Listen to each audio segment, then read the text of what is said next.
Hello, thanks for joining us. Tonight, among other stories, we look at the very special story of a 3-year-old boy who has been given a real chance in life because one town decided so.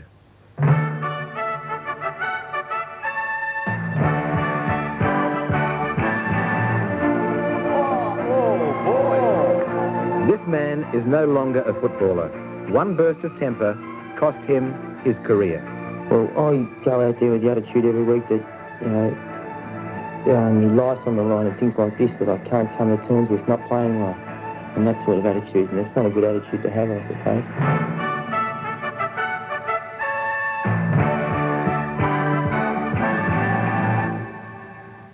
In August last year, 4 fishermen disappeared off the New South Wales coast. The search that followed was to be controversial. Relatives of the missing men and sea rescue experts claimed that the authorities were concentrating their search on the wrong area, and the eventual discovery of the men's boat seemed to support those claims. The families are still asking what went wrong, but as Tracy Bowden reports, the inquiry, which may have provided some answers, has suddenly been called off. We thought it'd be over by this month, but apparently it's not going to take place, so we just got to hope and pray that it's not too much longer, it'll be all over. It's almost 9 months since Del Glacken's husband and 3 other men disappeared while on a fishing trip off the New South Wales coast. But Del is still waiting for proof that her husband has really gone. And I just sit in the lounge chair when I'm here by my own. I have the door open, just thinking that he's going to walk through the door any time, you know. But Mrs. Glackens may never know exactly what did happen that tragic August Sunday.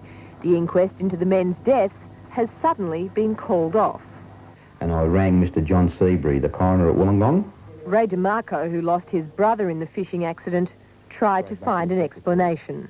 When I told the secretary my name, I said I'm ringing up to find out why the inquest has been cancelled. She told me it was none of my business, but she'd read me the press release made by Mr. Seabury. What did you hope you could get out of the inquest?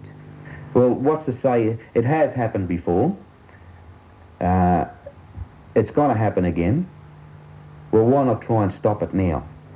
The relatives believe what did happen was a series of bungles. Their lawyer's submission for legal aid stated there is a clear case of negligence against the New South Wales Police and the Australian Coastal Surveillance Centre, having regard to the delay in the institution and or initiation of proper search procedures.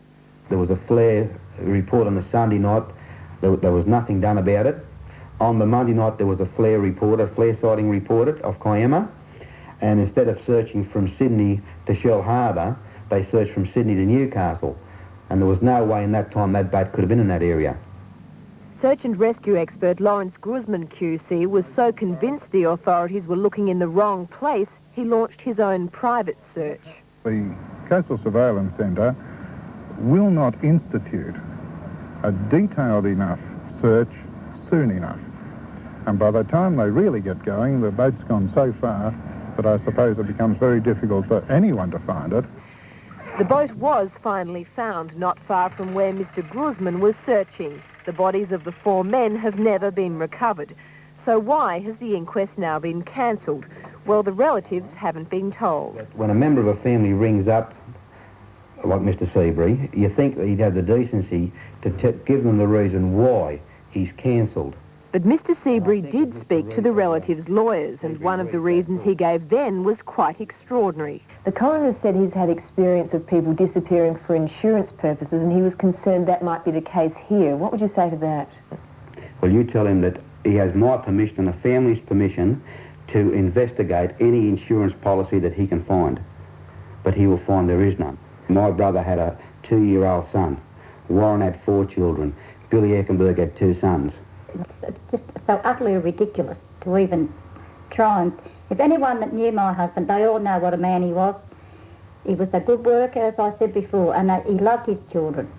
And there was no way in the wide world he'd do a stupid thing like that.